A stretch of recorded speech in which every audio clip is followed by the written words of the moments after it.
تسجيل حصري يعرض لاول مره. انا هقول لك على حاجه تستغرب لها، بس ده تشيليه من المونتاج اذا كنتوا هتحطوه على الفيسبوك. ليه يا جماعه مش بتشيلوا الحاجات دي يا جماعه من المونتاج؟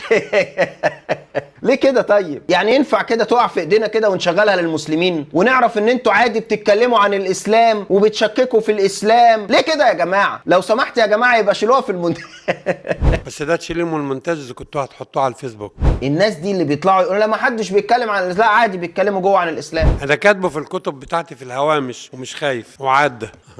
والكتب موجوده يعني. انا عارف ان انتوا دايما بتتكلموا في الاسلام كتير، بس كنتوا بتشيلوه في الفيديوهات. يعني غسيلكم لا مؤاخذه يعني اللي مش نظيف ما كناش عايزين نسمعه والله. انا كاتبه في الكتب بتاعتي في الهوامش ومش خايف وعدى. اهو ده هيفضل وصمة عار على وشك انت وهو، تقعدوا تشككوا في الاسلام وتطلعوا تقولوا يبقى شيلوه في المونتاج. ما تطلعوه، خايفين من ايه؟ بس ده تشيليه من المونتاج اذا كنتوا هتحطوه على الفيسبوك.